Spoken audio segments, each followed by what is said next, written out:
Hey guys, just a quick heads up. Next week, what date is that? 23rd. We will be off, and then we'll return the following week on the 30th with Amphipolis Under Siege. An exciting one. It's going to be worth the wait. Oh yeah. So stay tuned. But for now, enjoy Eternal Bones.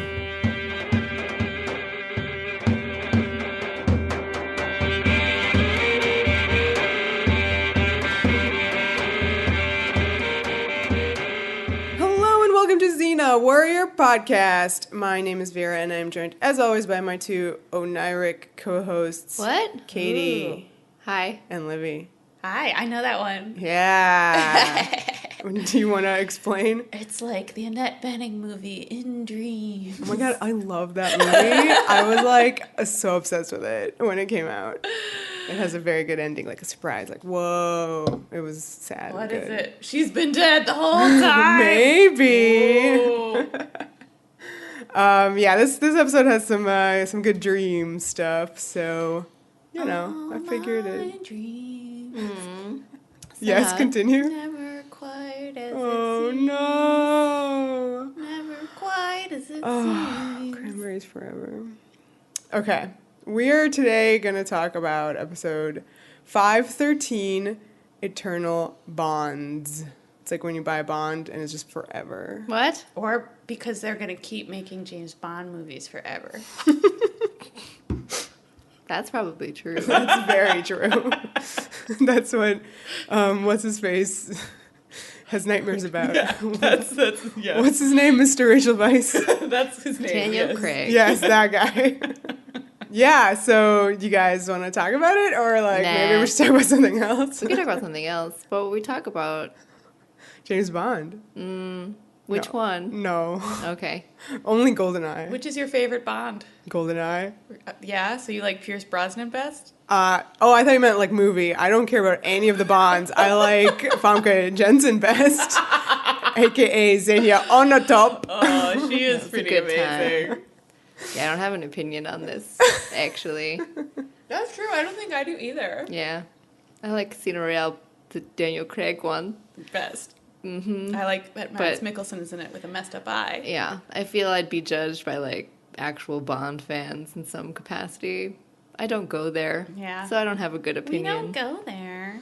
Yeah. I think everybody listening is like, why yeah, did this turn into a James Bond podcast? Because Eternal Bonds. Yeah, come on. Exactly. So, all right, this one's written by Chris Manheim and directed by Mark Beesley. The Bees is back in the house. The Bees is back. He was just here for Liar Liar? Yeah, for a weird thing. This is more his jam. Yeah, this is more his jam. I was really shocked by the hate this episode gets online. Oh, really? Oh. Well, I mean, maybe not. I wonder why. Was shocked, yeah? I was shocked. It was surprisingly intense. Where were you looking online? I was looking at a message board on Tapatalk. Okay. And there they weren't even hating on the hetero agenda, which is maybe what you think would be the obvious target. They were hating on the direction.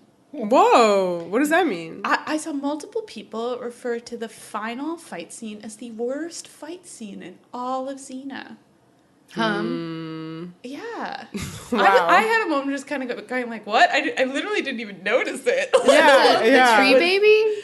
I think Tree Baby. I think the issue is that you have the three armies converging on just two people fighting. Okay. And if in the wide shot you can see that literally people are just kind of running back and forth because there's nothing for any of these soldiers to do except for the three fighting. I mean, I don't know if it's the worst. I didn't register it as being good or bad. I literally just it was fine. It was just there. Yeah. I was shocked. That fight was not the point of this episode. Right. Well, people had a lot of issues with the plot, which for me wasn't the point of this episode at all. I don't know. It's a Chris Manheim joint. It's about the emotions. It's about the character interactions. Yeah. So I was puzzled by people being so hung up on these issues. I know. That's people very get hung odd. up on all sorts. Maybe they were misdirecting their anger. It's misplaced. We're obviously still in a section of the show that's like it's getting better. It's obviously not firing on all cylinders yet. Not yet. So maybe people are just so sort of frustrated with the fact that, it's not at full power and taking it out on these odd little moments. All right. Are these some of the same commenters who just want it to be season 1 forever?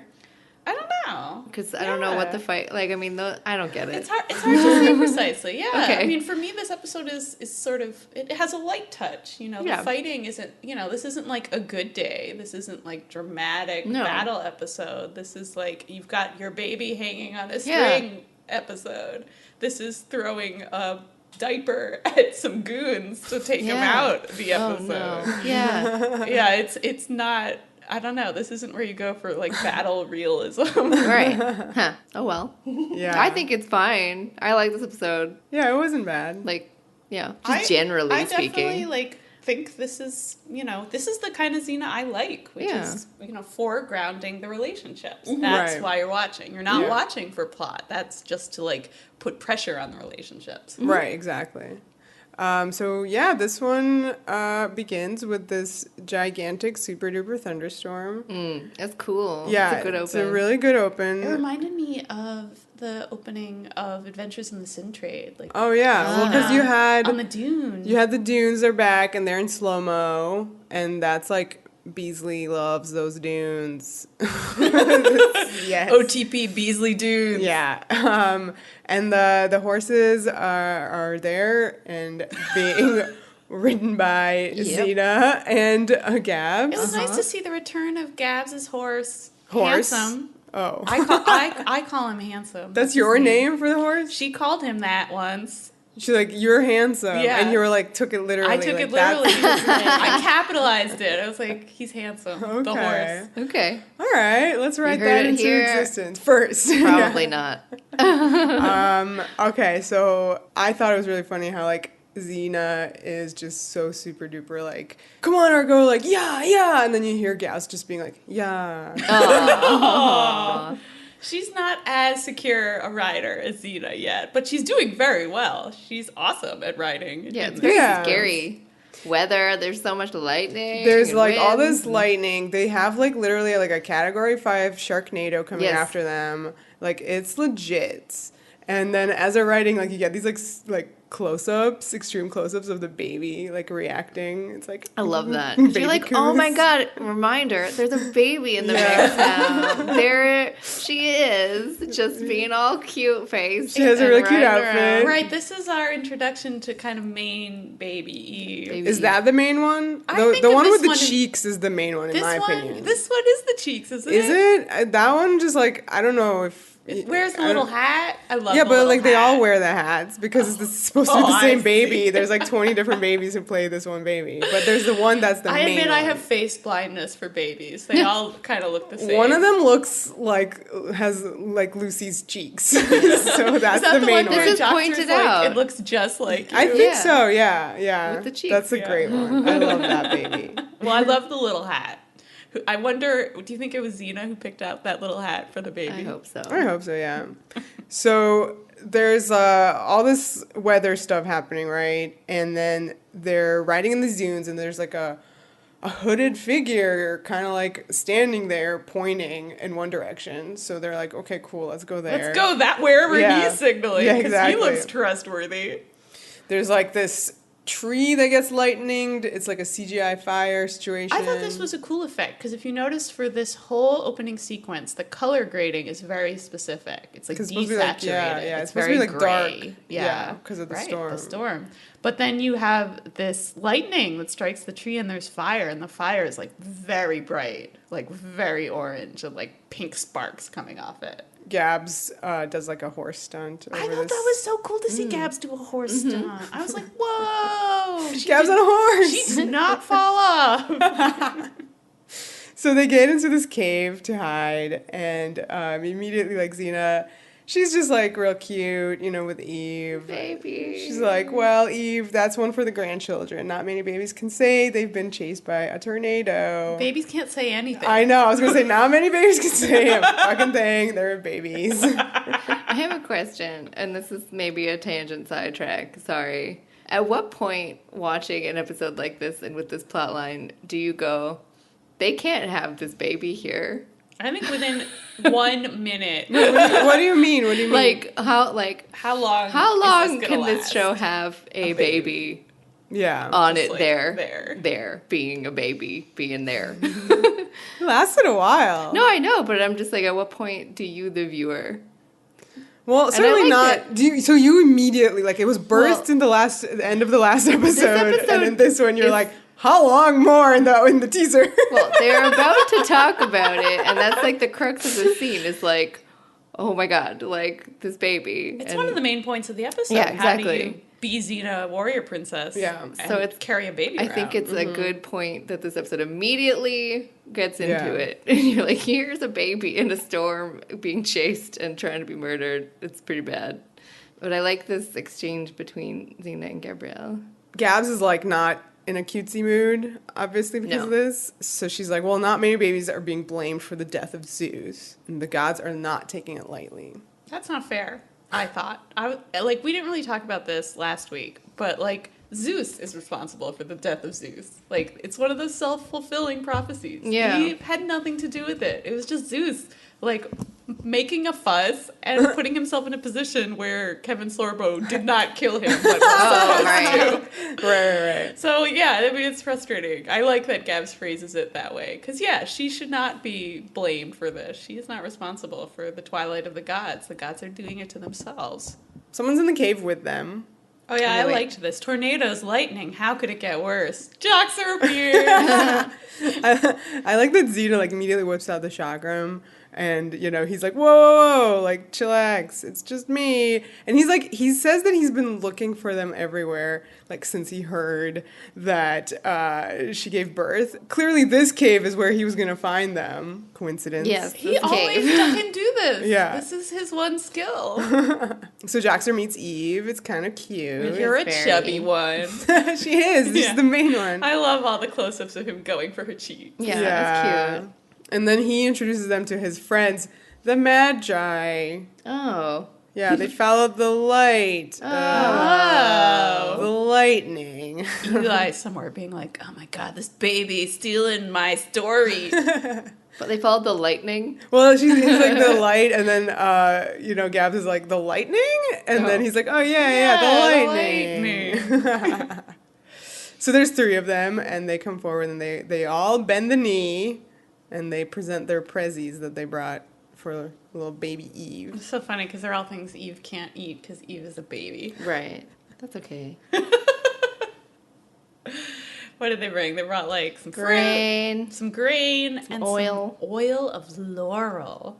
Right. And so each one of them presents this, and when the oil of laurel is presented by this lady, Magi, Xena is immediately like, wait a second, laurels, they're sacred to Artemis. So she kicks the jar away, and then it like shatters and like fizzles. It would have been so funny if that lady was just like, what?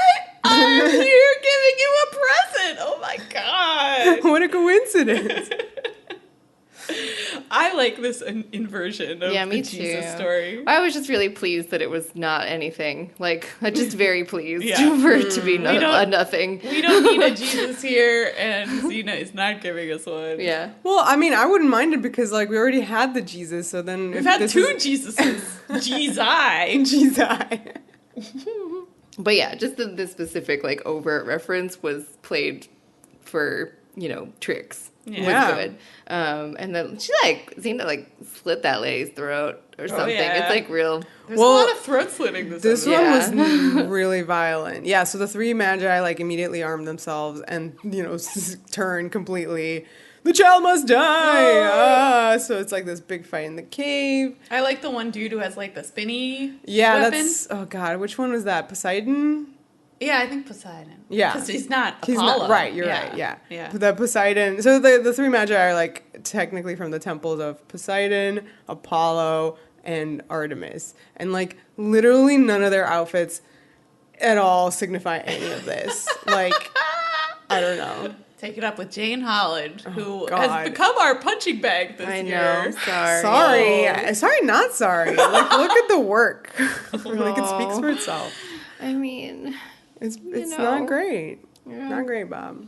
So, like, Xena, I mean, she slices that woman's throat while holding the baby. Mm-hmm. Again, this is just, like, really intense and kind of amazing imagery. I think really powerful shit. Yeah. And, I mean, I think part of it, you sort of see her being like, oh, this is hard. It's hard to kill people while holding my baby. Let me get a slightly more secure hold on it. Okay, back to killing people now. And so, like, we didn't mention, but, like, in this fight, there's a moment where Joxer sees that Gabs is fighting the Apollo guy, and he tries to get in on that action and protect her, and is, like, kind of, like, shoved away, and she's like, I got it, don't worry about it. So, like, that kind of happens, like, off-screen a little bit. Yeah, it was weird. I actually went back to watch it being like, oh, I know this moment is significant, so I better see how it happens. Off-screen. You literally can't tell, yeah. So once they dispatch of all these, like, baddies, Joxer is the only one who is injured. Like, he has, like, little graze. 'Tis but a scratch, on his hand. Xena sends Gabs to go clean his wound while she checks out, like, the dead Magi to, like, try to figure out who sent them. But she's not alone. She smells a rat. Come out, rat. I love that. It's Ares, guys. In the hood. He was the hooded guy. He like whipped out his hood from the closet from, what is it, The Reckoning? Oh my God, yeah. Wait, that's a deep cut way back. He explains that he's the one who delivered them from the storm with his pointing. Right, and she's like, right into the hands of the assassins. Then they figure out, like, the three temples, like, where they came from. And then hearing that one of them is from Apollo's temple makes Xena realize that, oh my God, like, something's gonna be wrong with Joxer, probably. Yeah, she's really quick on all this stuff. She's read the script. Gods. Also, if you look at that guy's sword, it has so much blood on it. It's, like, half bloody. Like, it looks like a bloody chainsaw. Whoa. Oh, no, it was just a graze. Just a graze. And I love that she runs away to warn Joxer and just leaves Ares still talking. Kind of mid-flirting. Right. I love him talking to himself. That's like a new trend where he's just, like, basically talking to their... Yeah, forever alone. Joxer's giant wound is, like, really gross looking. Gabs is washing it off really angrily. Yeah, like, she just does not want to be doing good argument. Yeah. I love this. This is, like, again, great writing by Chris, because the characters are fighting about something, but, like, you understand that they're not fighting about what they're fighting about. Right, yeah. So Gabs is mad at him for leading the assassins straight to Eve. She says this kind of behavior was fine when it was just Xena and Gabs. Oh but now that there's Eve, it's not okay for him to constantly be getting them into danger. Yeah, secretly before she enjoyed it, I guess. Oh my God. Yeah, she's like, you just don't realize that your actions have consequences. Like that wound. And then, continue. He's like, I just tried to help. Because he was trying to help her. Yeah. And she's like, well, I don't need your help. If you'd stopped and, like, thought about it for a second, you'd realize that I'm fine. And he's like, well, I won't help you next time. And she's like, good. That's what I'm asking you to do. And you can just tell that this is about their unresolved tension and issues, but they don't want to talk about it. So they just yell at each other for trying to help each other. Xena comes to look at the wound, and then she asks him to, like, remember which assassin cut him. And she's like, think, it's really important. And he's like, why is everybody telling me to think? I just don't show it. Sweet. This is a nice moment, I thought, where Xena kind of puts it together why the priests are attacking. What's a priest without a god? I thought that was a really cool... Yeah.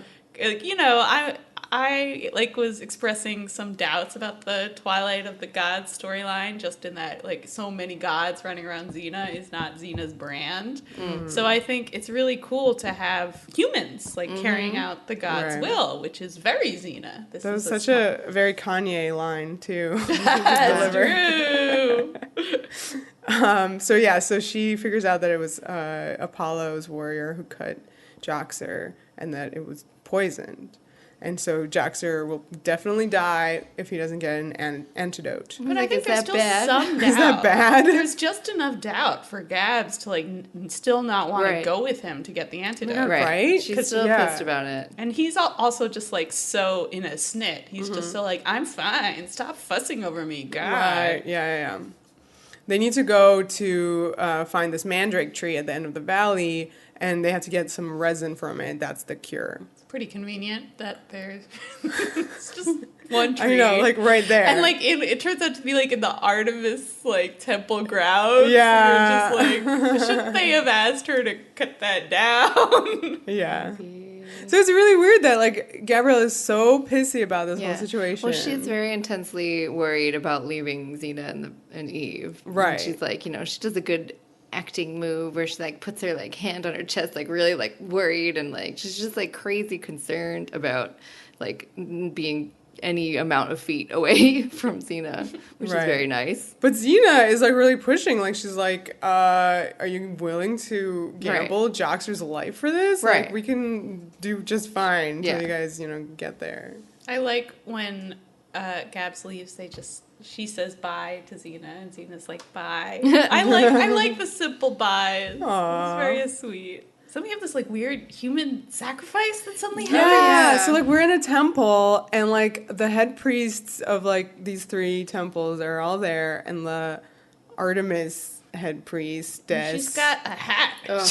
What is on her head? Pointy. I thought it was, like, the hats they wear in the animated Sleeping Beauty. Oh. I was like, but why? Yeah, right? Why, Jane Holland? Why? What does it say about Artemis, these hats? I don't know. She loves pointiness. Oh, it doesn't make any sense. What's evil, I think, is probably the thing. And she has this giant hat, but, like, no clothes.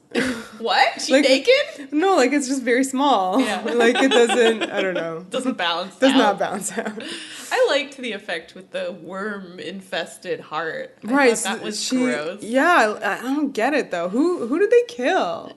Some schmo. A schmo. Yeah. Okay.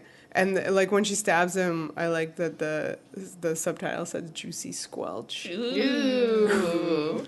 So this wormy heart proves that their efforts to kill Xena and the baby were unsuccessful. Okay. I don't understand how, but all right, sure. The actress playing priestess for Artemis is Ravenica from Takes One to Know One. Remember that lady who got killed?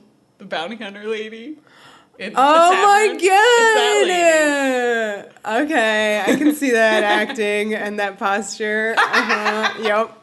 Similar. Well, clearly the hat really I couldn't tell. Oh, I know. That's all you were looking at. Yeah. So now they know that they have to commit all their forces to track down and kill Xena and her little spawn too. So here's a huge revelation. Gabs can't tell directions. What? Yeah. She has no sense of direction, even after all these years of, like, literally walking across all of Asia. Yeah.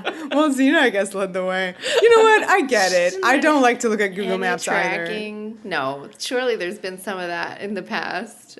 I don't. Well, remember, she, like, learned how to track. Yeah. But she just learned how to track without, like, knowing where that tracking was different than looking at the sky. Yes. Like, some of the most basic shit she just did not learn. Like, probably Eve knows more about that right now than Gabs does. Whoa!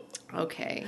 Yeah, she does not know where North is. And then, we didn't mention how when they left and you said that she said bye to Xena, it was really kind of cute. And she said to Eve, take care of your mom. Oh, that was really, really cute. Maybe she's just so distracted by having left Xena that she's really, like, discombobulated. I think that's it. Like, I have that problem when I get off, like, the train or something and you don't know which way to go. Yeah. It's like, but you do. You just need to take a moment, minute. yeah.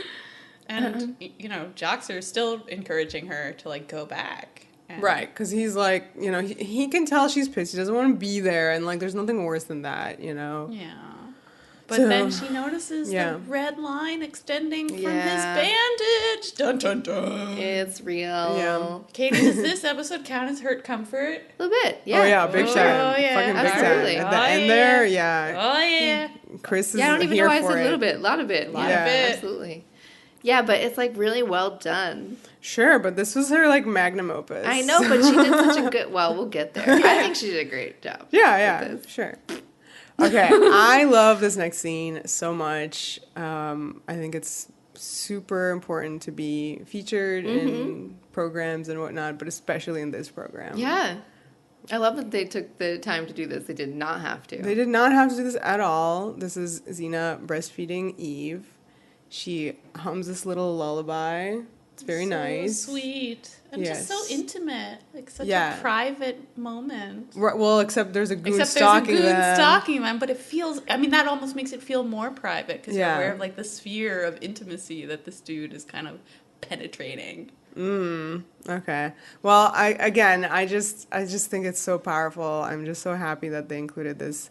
Yeah. It's never in anything. That's the thing. That it is actually a big deal when you see breastfeeding on screen, because most of what we see on screen of women's breasts is for the male gaze. Right. And it is technically part of this show in a great deal that we've discussed in various ways in the past. But like, even with something like, I feel like there were like a billion articles in the first season of Outlander when they had that scene. Of course she was naked, but like it was about that. It was like not about the gays or anything like that. So this is just a really great moment to like dwell on that. Right, and I guess it's slightly different than Outlander because like this show just focuses on this like female warrior, right? She has to be like perfect, like she has to like kill dudes all the time. And this is just, you know, a moment that shows, like, an incredible thing that ladies do. Yeah. And you don't see it ever. I also think, like, to your point, like, there is someone lurking in the woods, and you do have this POV. And I think that there's this moment where you're thinking, oh, it, like, makes her seem more vulnerable. But it doesn't. It's not about that at all. Yeah. And she's immediately like, ugh, fucking... shit, interrupted again. Yeah, fuck. Every time you sit down to eat. But she had a funny line about that. Oh, yeah, I'll keep it warm for you. I liked it. Oh, yeah. I do not like the next one. Yeah, oh, God. It's delete. Before we move on, I wanted to talk about Lucy Lawless. Has a quote about her performance of the song. Right, yeah. Some juicy stuff. I was very struck by this. I'll just read it. Joe LaDuca made up the lullaby. I had to go into the studio to loop it because of a footstep on the soundtrack caused by someone stepping on a twig in the bushes. The first time I sang it, I was very relaxed and sang it really nicely. Then I had to go back in late on a Friday night and do it again, and I was so tired. You just can't sing when you've been fighting and working hard all day. And I did a tired, awful version of the song. Later, when I heard it, I was furious. I said, how could you people let that go through? Don't you ever let me go out having done substandard work because I'm too tired to judge myself. And they hemmed and hawed and tried to make excuses. But it went through a lot of people's headphones, and nobody pulled me up on it. We reached a new understanding that day. If I give a substandard performance, they have to say something to me. None of this being polite or she's the star or coddle her ego. I can't stand that. It just makes me furious. It doesn't help me at all. She didn't like it, huh? Well, I assume this is a later version. I assume she saw this substandard work and then redid it because I think it's nice as it is. I think this is the tired version. Yes. Oh wow, Lucy is such a harsh She also said that herself. Stuff about some bittersweet stuff too.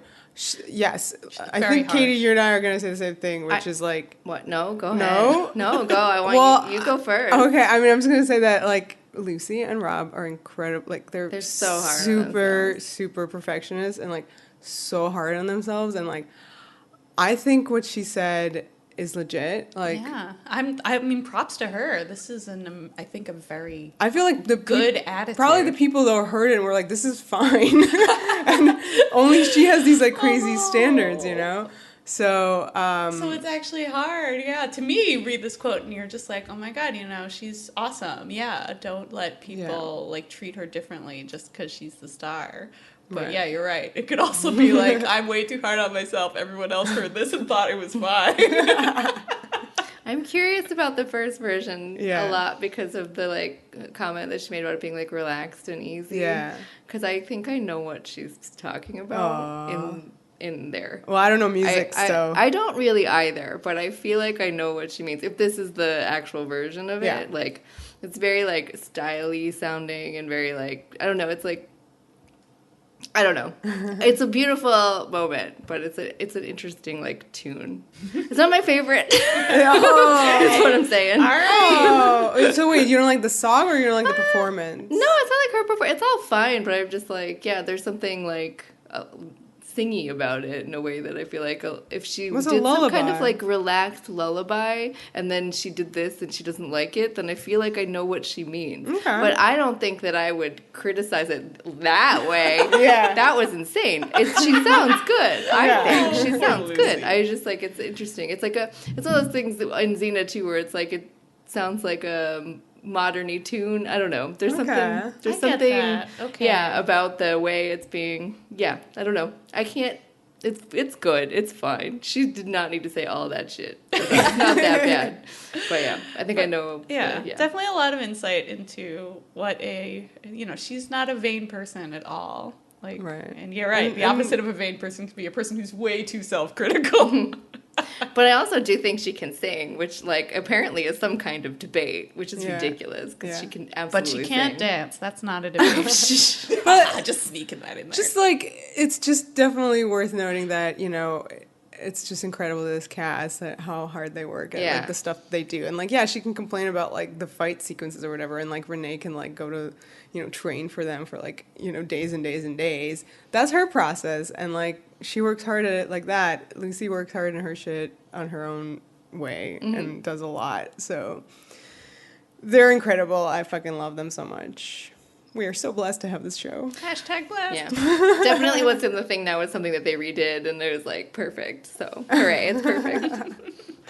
So this fight. Yeah, this fight happens. She knows a goon is there, and she kicks up. She has like a whole setup happening because like every time, like they're getting chased a lot. So like she has like all this stuff prepared. She has like the sword and the chakram like laying in a very specific ways for her to easily kick it up, catch it. The goon comes out, and she has other ways of fighting this goon. There's a poopy diapy. I hate this.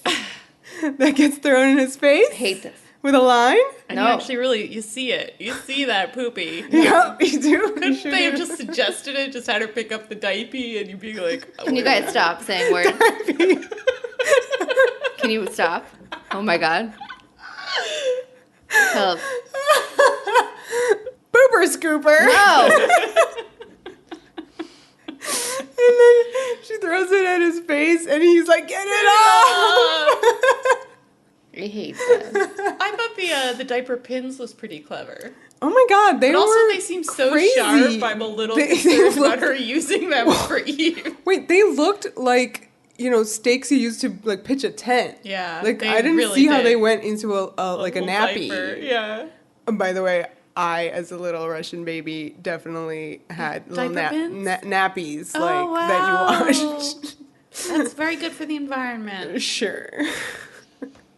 Soviet Russia. At one point, Chris Manheim was trying to script that Xena would actually like express milk. On the goons. Oh my god! I would have fucking loved that. Actually, that would have been way better than poops being thrown. Well, I was probably with the poops as well. I can see. Well.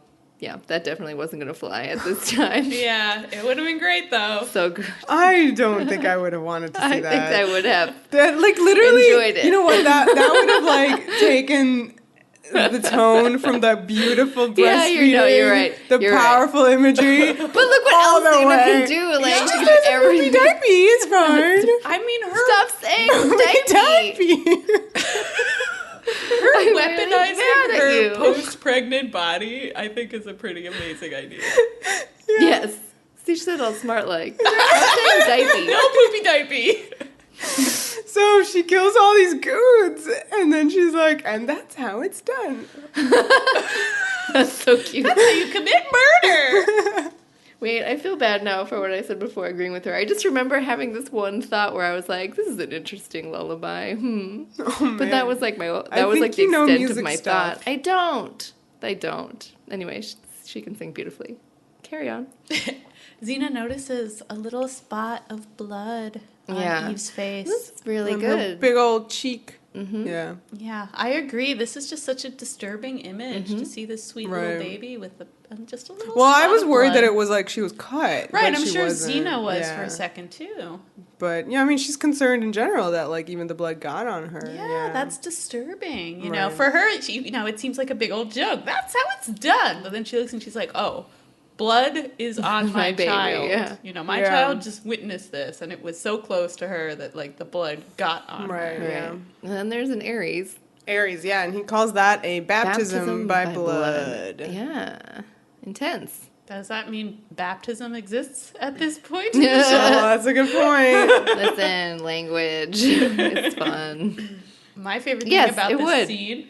I mean, yeah, probably. We've certainly seen baptisms in the show.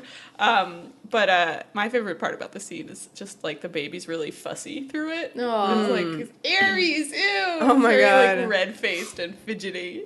Oh, right. Is this the one where they have, like, the baby starts crying and then it's, like, 80 yards later because it's a completely different baby who's not crying? No. I'm not sure. Okay, that definitely happens. It's hard. They don't know. Yeah, they don't.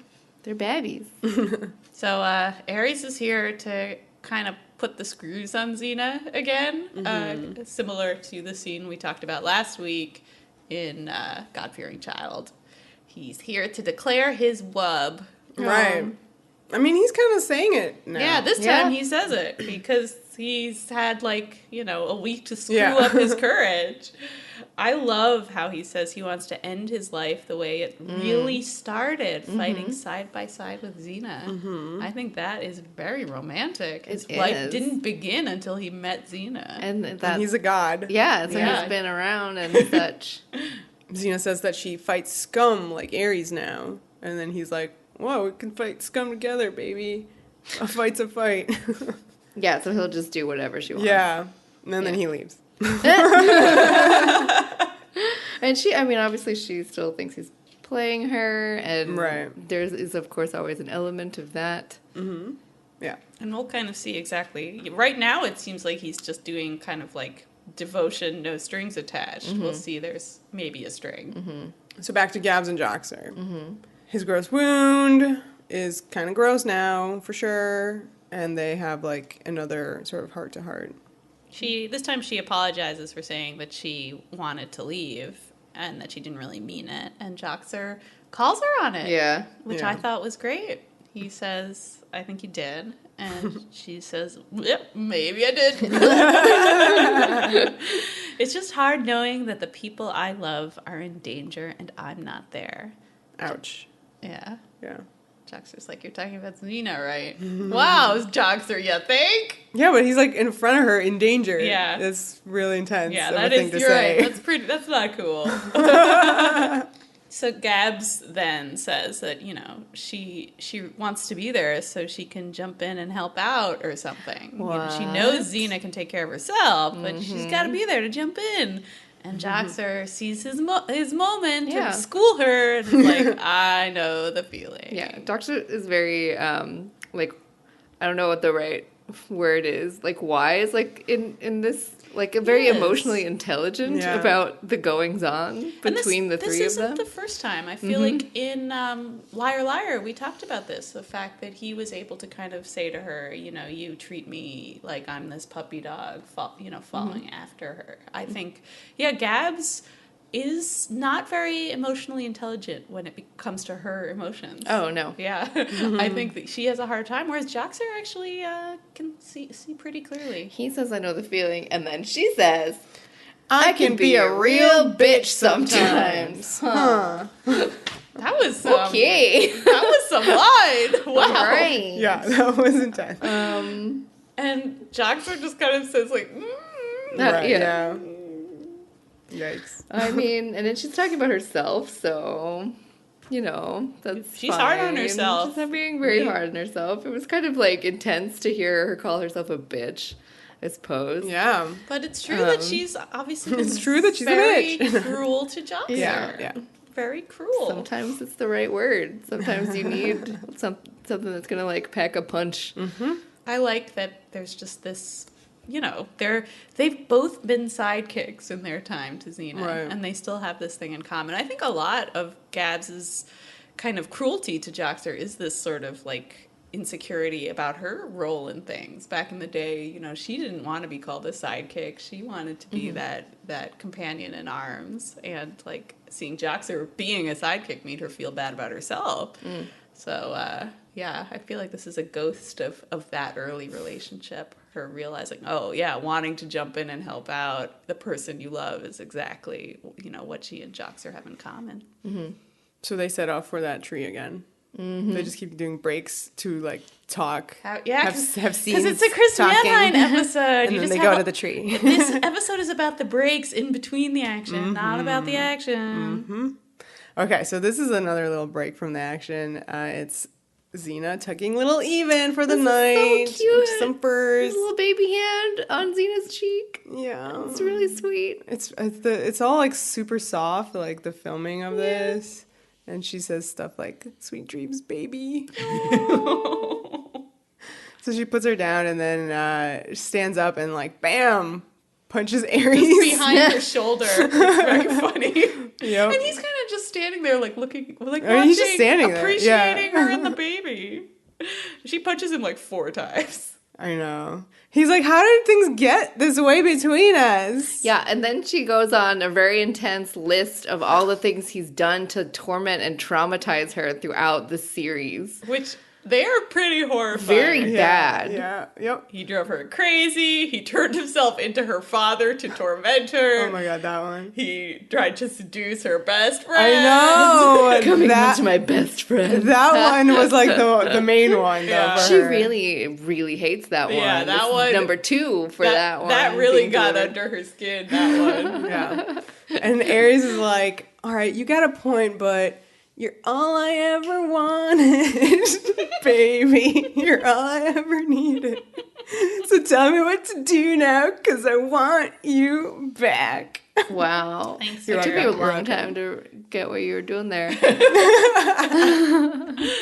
And as he says this, is that NSYNC or Backstreet Boys? NSYNC. He's like sidling up to her, which I always like that, when he's just sort of like, how Yeah. close can I get before she punches me Yeah, again? this stuff is getting real intimate and real Yes. like the camera's real close up. There's like no personal bubble happening. The sex theme starts playing. He takes her hands and starts massaging them. Oh, that soft focus. Yep, they're about to kiss when suddenly Goon showed up. Oh. Uh-oh. Simultaneously, Aries and Xena throw their weapons. Like, Aries throws a fireball at the Goon. Xena chakrams this rope that lifts Eve, like in this little sack, right up onto the tree. Little doll baby. Yep. And then she's like, really shocked that Aries actually helped her out there in that moment. He helped save the baby. I love that his answer isn't, no, I didn't save the baby. You saved the baby. I just pitched relief. Oh, boy. What a flirty line. Oh, he's about to pitch some more relief. Oh, man. Yeah, Xena's like, but Eve means your death. And Aries says, you still don't get it. I would rather die in your arms than live without you in mine. Oh my god. And the camera starts getting closer and closer. Oh no. I have a funny quote from Chris Manheim. She said that all the women in the office proofreading the script, which apparently is a thing, that you have a lot of women around to proofread, liked that line. I bet. It's it's one of those lines. It's one of those Yeah. lines. It's romantic but romantic. So, guys, there is some kissing. Yeah. There is a lip bite. Yeah, there is. Yeah, it's pretty is hot. so hot. A lot of Three stuff. T's, hot. And this isn't even everything because they're gonna keep doing. Yup. There's Doing some more. There's some more gonna happen. Yup. Their chemistry. I like it. Yeah. I like it. They good. Do I need to apologize? It's good. It's very good. This is like one of those, oh man, too sexy. Too sexy. Chris Manheim said, the word I got back from New Zealand was that Lucy said, it's like kissing my brother. Well, And then I Wow. looked at the dailies and It's thought, acting. boy, New Zealand must be really different. Oh, that's good. So, yeah, the, kissing is getting hot and heavy, and then Xena suddenly wakes up with the stranger's boner. Yeah, oh no, and she's very, she's awake. Xena is, she does not. She, grabs her mouth, that was just touching Aries. And then kind of she's a little thrown there. So we have another rude awakening with Gabs and Joxer in that she cannot wake him up at first. It's very upsetting. Mm-hmm. Yeah, she's scared. But then finally she does, and we see that he's definitely feverish. Yeah, he's feverish and loopy. Getting spritzed by someone. Yeah, definitely. Takes. Pasty and clammy.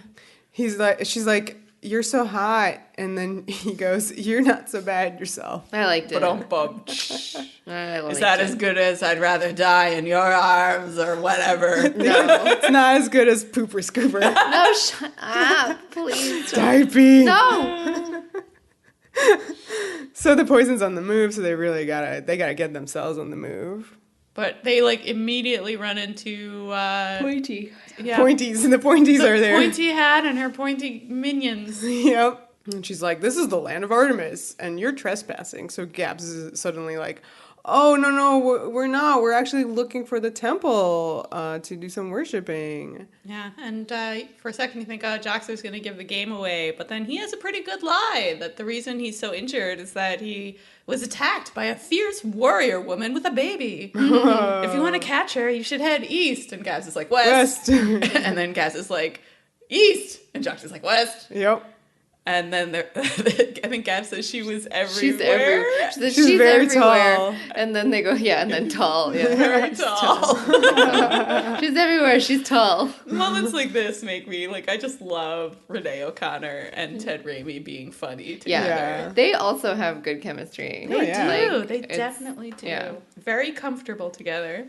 Yeah, so the priestess kind of assigns some guards to take him to the temple. This is so weird. That doesn't really happen though, right? I mean, there must be a cutscene. Yeah. Because you see them, being let off with these guards, and you're like, oh no, how are they going to get out of this one? And the next scene, they're just on their own. Right. So, I mean, clearly, this is why Xena beats them to the tree, is that they're clearly knocked off course and stuff. But, I don't know, something happened. All right, so Xena is chopping away her sexual frustration, literally, with her sword.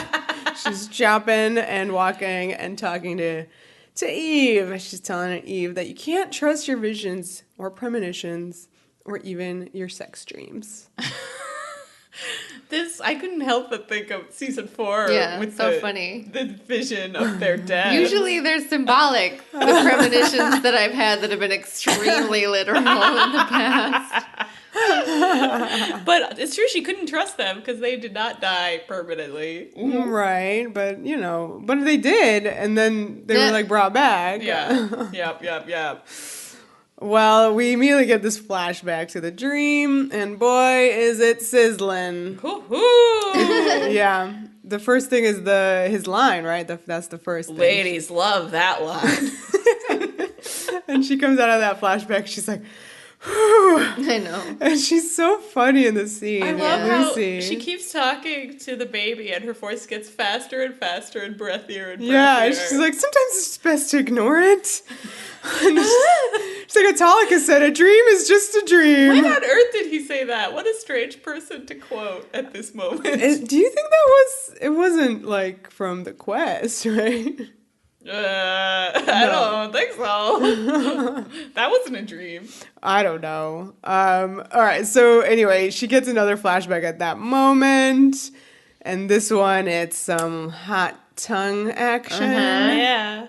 And she sighs. Boy. Whoa. Yep. Not a very good approximation. It was good. She gets another one, and it's the kissing of the boobs starts happening. Oh yeah. Oh, and then Aries starts going downstairs. He's not in one shot. Yep. At all. He is downstairs, and he's not in the frame. It's definitely boy. Cold showers all around. He's a generous lover. He's a generous lover. So yeah, Lucy really kills in this scene. Yeah. She fucking does. It's a She's delight. like, it's crazy. It's crazy. Continues angry shopping. Did she say, what would you know to the baby or something? Yeah. Anyway. She's so far gone that she thinks the baby is actually responding to her. Anyway, it's like great. But responding, comedy. but like judging her? Yeah, totally. Yeah. I mean, obviously, she's in a really defensive mood. It's Yeah. good comedy faces, and they could be embarrassing, and they're not. It's very funny. She's No, so you know funny to do about it. this. She's so funny. She is hilarious. All right, so some more lovey-dovey stuff here with Joxer and Gabs. Yes. One of the best things about being like ill in a hurt comfort scenario is that you hit the point where you start saying like all the deep shit. Yeah. Extreme illness is like a truth serum. Yeah. That's some good shit. Joxer tells Gabs that she's very beautiful, and sometimes he misses her long hair. Oh, we do too. Or I do. I don't. They're all good. Yeah, he goes through some of his favorite loops, which I thought was fun. Yeah, he says that she looked like a princess. She says that sometimes it was braided like a warrior or down like an angel. She says, I'm not any of those things. I'm just me. Yeah. That was a great line. I was like, yeah, you're a warrior, aren't you? Oh, okay. She is all of those things. She's a princess, she is a warrior, and an angel. It just, I don't know, it reads like it makes her very uncomfortable, just like hearing all of this. Yeah. It is an uncomfortable situation to be in. Yeah. Yeah.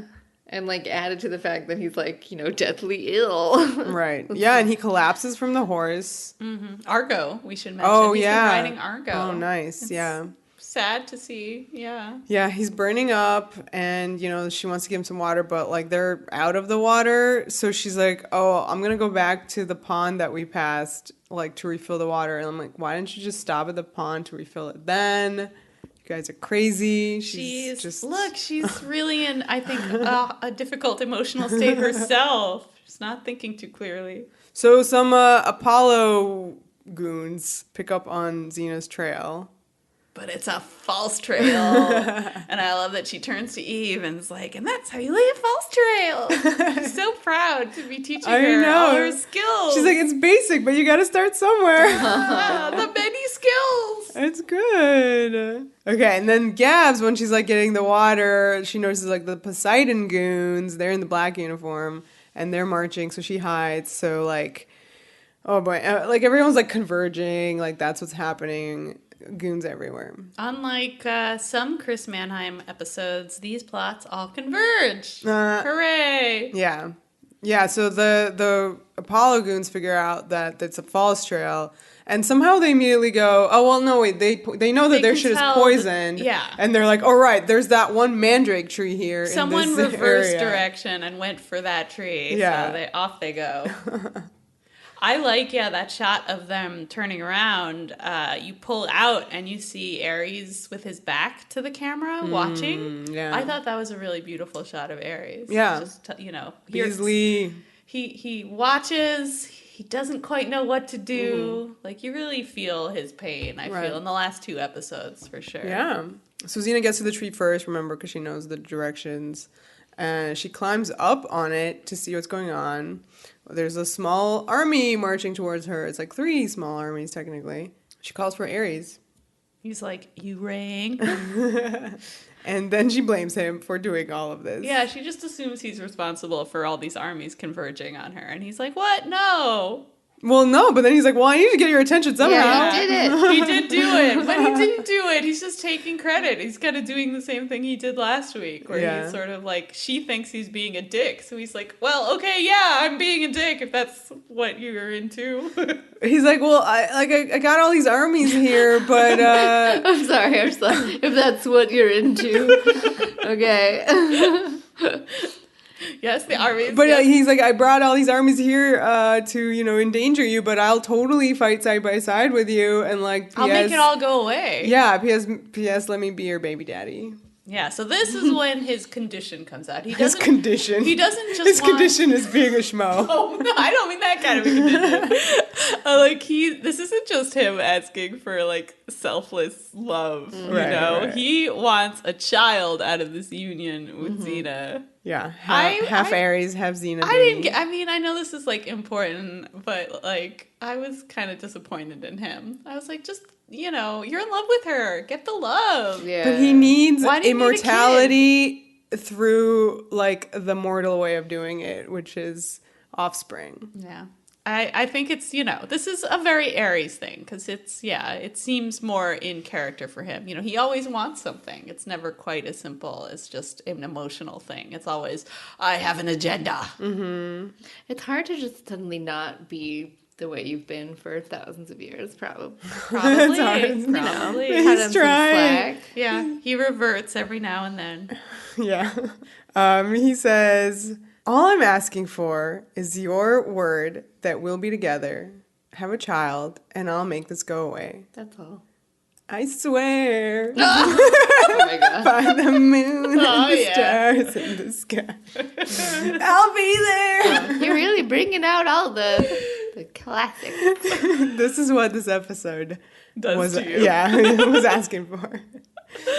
So anyway, Xena's like, fuck no. And she doesn't want to sacrifice the future, even if it means her life. And then Aries asks, what about Joxer's life? What about Gabrielle's? What about Eve's life? Dun, dun, dun. Yep. And then he goes away. He always like says like a thing and then just like bang.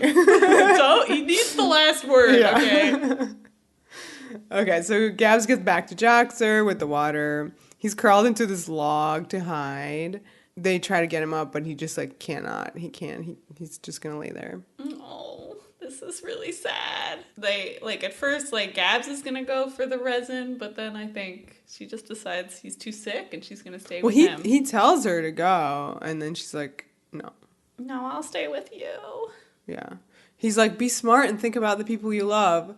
She goes, I am. Oh, I love that he doesn't say anything in response. He just gives her a look. It's like you really take the beat for that to land. And it's a really wonderful moment. So it's like, she says to Joxer that Xena will figure out how to find them. And then the next thing is Xena being like, okay, Gabrielle's going to leave us a sign. Yeah. Where is it?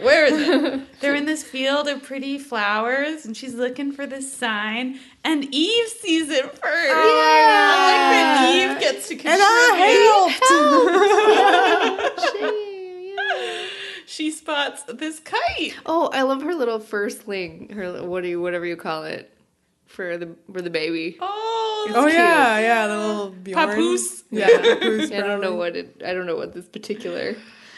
Yeah. She carries Eve like on her back as a little backpack. The backpack is fun. And then cute, also the little, sling. And also like the fact that she always carries Eve. And this is something that like you have to do when like you remember that show Raising Hope? Like it was all about like a little baby. So like the baby's part of it.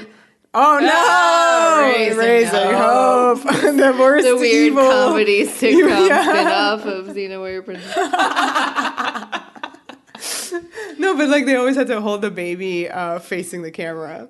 So that's what Xena does here too a lot of the times. So yeah, the kite. Yeah, a nice callback to Day in the Life. Right. Gab sets up. It's made out of a parchment. A scroll, a scroll. You used my scroll. She used her own scroll. This was using it for good, not evil. Then Joxer kind of like jolts awake. He screams for Gabs to come, and she runs over and cuddles him. Yeah. Oh yeah. He says, "Jump to her in trouble," and then I like the way she's like, "Us, no way." There's a lot of bringing back that patented soft voice. Trademark Xena Warrior Pocket. She's like behind him, so she's like cuddling him. Yeah, it's good stuff. I mean, this is like a really big scene. This is their big scene of the episode. How come there never was an us, Gabrielle? Why do people love the people that they do? I don't know. That seems as close to honesty as we can get from Gabs on this matter. Right. This is... I do love this because it's, again, like, I never thought that previous time that, you know, we had an episode about these two, that it was gonna happen, right? Right. And, like, I guess if you did assume that, then you get this episode...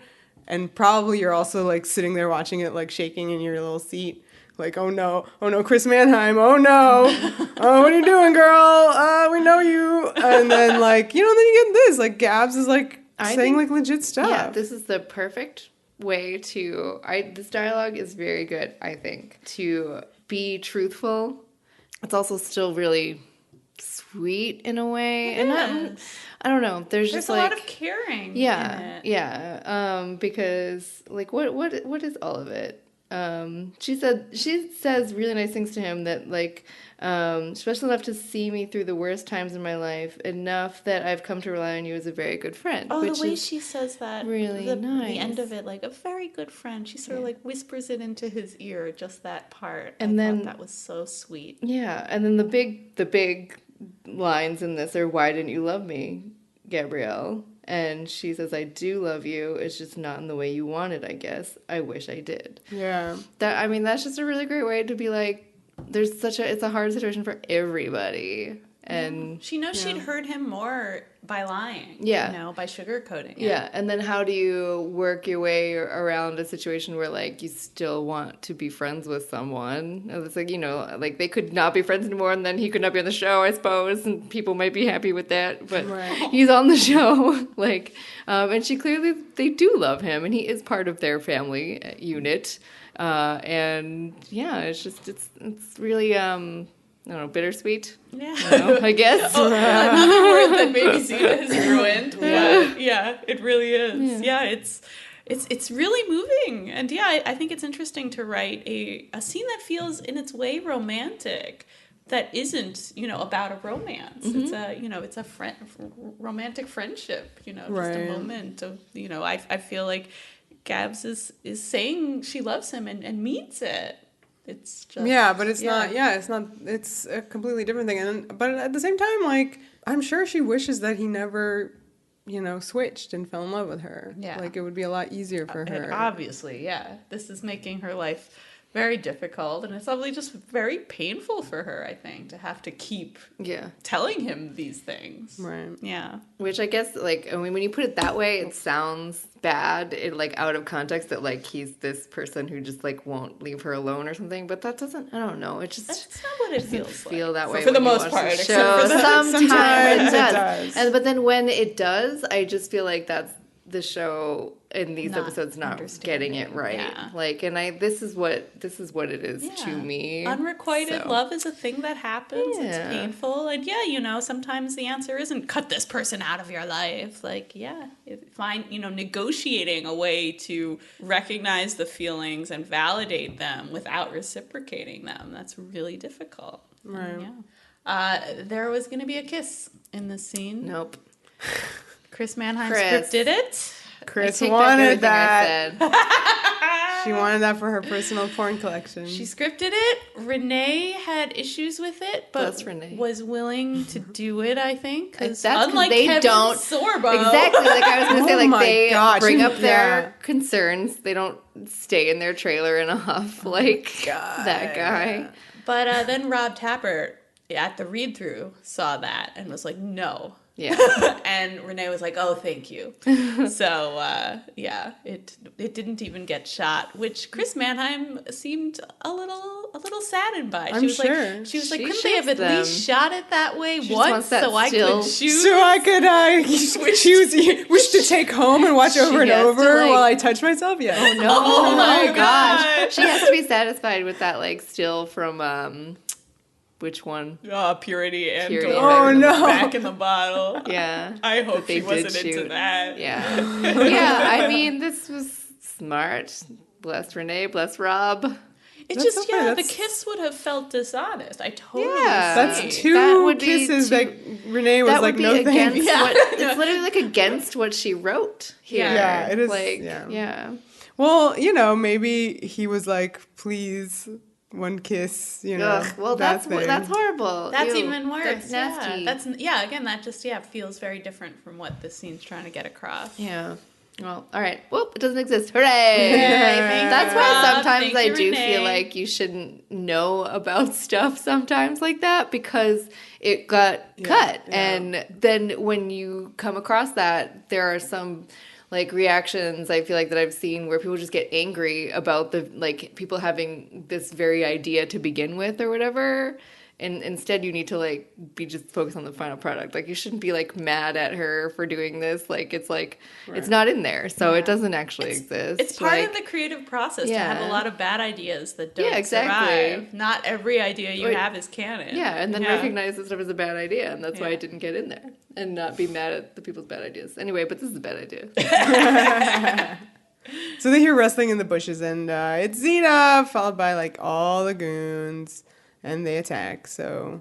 And this is the worst fight scene in Xena history, according to a message board. I didn't have an issue. I mean, I guess I was just, like, watching it. I don't know. Yeah, I mean, I didn't have an issue, because, like... that wasn't what it was about but this fight did stuff that was really cool. Like, so the goons start running, there's a slow-mo, then the images freeze. Like, so it's just Xena kind of moving around. Like, remember in... Them bones, like Altis. The slow-mo. Yeah, like where everything freezes, like the spiritual realm, the doghouse. The doghouse. This is kind of the same effect. So like Xena's kind of looking around and everybody's mid-action. Like you see Gab's kind of like holding one of the She's the like Apollo. in the process of slitting a throat. Well, isn't she? I guess, but you know, right now she's just holding him. All right. Yeah. So everyone's just frozen, and Xena's like, what's going on? And Ares appears, and I love that he, like, knocks a sword out of one of the soldiers' hands as he's passing. It's a good detail. He's like, give me a child. There was a vertigo shot on Xena. Oh, yeah. Like, gotta love a good vertigo zoom. To realize this was happening, because Ares did all this. He, again, says, like, this, you know, can go away, because I can make it so. And he says, dreams can come true, Xena, which is the first we're hearing that he sent her those dreams. Who's surprised? Uh-oh. Oh, no. This seems like a bad. Yeah, but, like, is it, you know, that thing of, like, really somewhere inside her head, it was there all along. She was into it in the dream. She was. And she was into it after the dream also. I feel like you should definitely not send someone sex dreams. That seems like a bad thing. Maybe, but it's also, I don't know. Don't argue that one in court. How sending someone sex dreams applies to consent. You're not a dream. You're my worst nightmare, says Xena. Ouch. Yeah. Yeah, that's like the hardest rejection ever. Yep. Wow. He's very pissed. He releases the hold on the action. And kind of, he's like, bye. And Gabs immediately slashes that dude's throat. That was insane. It's very graphic. Mm-hmm. Shit, man. She's never done anything like that. Except that one time in Ides of March when she killed 50 people. Right. You know, there was definitely throat slashing. It's weird that this is like worse. Maybe because she was frozen in the eye for so long. And then it came, and the guy, she's using the guy's own sword, and it's very pointy, like in that chainsaw way. Oh, it's like it's like serrated. Oh, it's really bad. Yuckies. So Xena's like, you know, there's like a lot of dudes. Like, how can she like fight them all off when she's carrying this baby? So she decides to like rig like a pulley situation, right? And like throws a rope over a tree branch and like levers her up. Right, yeah, she's holding it for a while and like fighting goons like with one hand, and then she's like, no, I need both hands. So she ties it around a dead like Poseidon this is, like, goon. The new, oh yeah, I forgot she ties it around his neck. Dude, this show is very different from Hercules. This is some graphic adult shit. When you need to suspend your baby above the bloodshed, you gotta tie your baby to a corpse, throw your baby up a tree. Yeah. This is like one step up from baby throwing, I would say. This is like a lot. But you get some of the same shots. Like the like from below, seeing the baby play like Xena's still holding the rope at one point. Yes. So anytime she pulls it a little bit, you see the baby going up a little bit, going down a little bit. And you hear her kind of going, oh my god, yeah, there's a lot of reaction shots of the baby. A fun ride for little Eve. So you see all the head priests from all these 3 temples come for the baby, And Xena starts flipping for Eve. And then you see Ares is also flipping for her. He beats her. Yeah. He flips faster. Now he's got the baby. He's got the baby. And you're like, oh no, what's going to happen? Is he going to kill Eve? And when he's holding her, because he's standing with her, like, the dead guy rises. Like, this is some graphic detail shit. Wow, I did not notice that. Yeah, because it's like, she's tied to him. Yeah. It's that's really crazy. impressive. And, like, I don't know. I love it. That's why I'm like, this fight is not bad. This is some good shit. I think people are just focusing on the wrong stuff. Like, don't look at where the action is. Don't look in the background. The background's the background for a reason. I have like this weird, I'm sorry, my notes make me laugh because in all caps I wrote giant finger baby hand, which I'm assuming is something about how, like, Ares has a giant man arms and there's a baby with a little, and it's probably very cute, but giant finger baby hand sounds really strange when I wrote it down. Anyway, I'm sure it's very, very cute. I should have wrote it down differently. So this moment is significant. Of course. Because, it seems dangerous. He could Ares kill has the baby. The baby is, going to cause his death by prophecy. Mm-hmm. And he chooses not to kill the baby, but he does just send the baby back up into the tree where the priests can get her. And he's like, sweet dreams to Xena. And bye. Get it. A good kiss off. Yep. Yeah. Floofs away. So then Xena chaperones the priests. They're dead. And the armies retreat. As soon as the priests are dead, all the armies are like, okay, bye. Cut off the head, and everyone else is like, nah, I'll just go home. This is the scene where the baby starts crying, and she picks it up, and then she runs. I think she running to Joxer in the next scene, like he's laying by the tree. Yeah. And that baby is like the cheek baby, and she's totally not crying. Cheek baby does not cry. Yeah. Cheek baby's a happy baby. Yeah. Oh, there was another really great moment where in this fight where like all the dead guys were falling on top of Joxer. Oh yeah, that was sad. Oh. Yeah, like because Joxer's basically passed out. Right. So, it was just like I don't know. These little details were really hardcore. So even earlier in the episode, there was like a part where they were killing those dudes and they just like lingered on their faces being dead. Like it's just like the editing was just like you're just.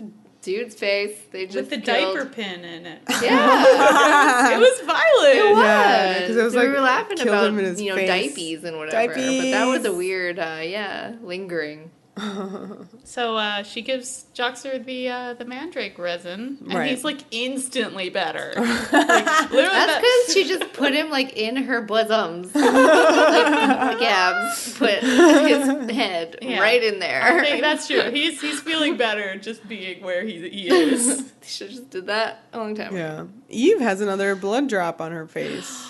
Dun, dun, dun. Symbolisms. Yeah, it's scary. Yeah, I really love this whole issue, and I wish they hadn't addressed it the way they do in the last scene, because I think just the image is so powerful and so disturbing that there's no nice words you can say to make it better. So I thought this was not the right tactic to try to kind of put a moral on the story. Like, here's how you can feel better about, like, having your baby witness murders. Like, no, you probably can't feel better about this.